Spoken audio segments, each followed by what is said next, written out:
이 약속과 현실 사이에는 어떤 기간이 필요해요. 우리는 이 기간을 무시할 때가 있어요. 천사가 왜 나타났겠어요? 거기에 천사가 얘기를 합니다. 뭐라고? 무서워하지 마라. 아들은 그 아이가 태어날 때 많은 사람이 기뻐할 거고 그 아이는 앞으로 오실 메시아를 안내하는 사람이 될 거다. 그러면서 좋은 얘기를 쫙 해주면서 그 아이에게 절대 술 먹이면 안 된다.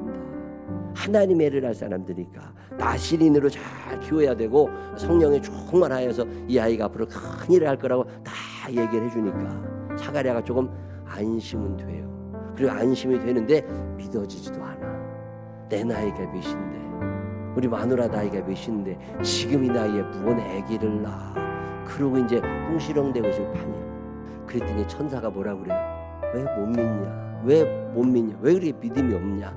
이 믿음의 언어, 아멘, 할렐루야, 뭐 이걸 했어야 되는데 괜히 거기도 꿍시렁댄 거예요.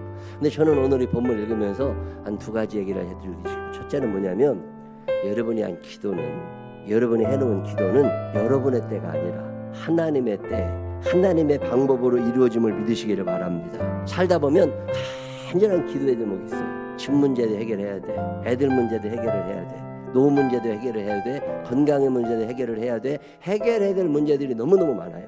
돈 문제도 해결을 해야 돼. 근데 이게 아무 때나 이루어지는 게 아닙니다. 내가 우긴다고 되는 게 아니라 하나님의 뜻 안에서 하나님의 때에 하나님의 방법으로 이루어짐을 믿으시기를 바랍니다. 근데 그 때와 방법은 하나님이 정하십니다. 사가랴가 정하는 게 아니에요. 엘리사벳이 정하는 게 아니에요. 20대 때부터 기도했겠지. 30대, 40대, 50대, 60대, 70대가 돼. 그때 이루어질 수도 있잖아요. 자, 근데 우리는 기도를 하지 않아요. 하나님의 약속을 근거로 기도하게 되시기를 바랍니다. 기도의 근거는 하나님의 약속에 있어요.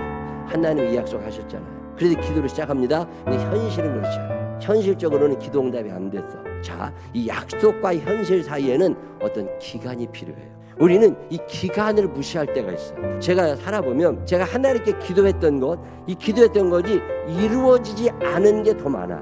근데 이루어지지 않은 것도 있지만 아직 안 이루어진 게 더 많아요. 일단 기도부터 해놔요. 그러면 하나님의 때, 하나님의 방법으로 이루어 주시는 거예요. 근데 우리는 이 믿음이 없어. 당장 뭐가 이루어져야 돼. 아브라함이 하나님의 때를 모르고 서둘렀다가 이스마엘을 낳고, 오늘도 그 이슬람 민족 얼마나 분쟁이 많아요. 기다림은 이삭이에요. 근데 서두르면 이스마엘이 되는 거잖아요. 여러분이 믿음 생활이라고 하는 건 약속과 현실 사이에 기간이 필요해요. 근데 우리는 이 기간을 무시해요.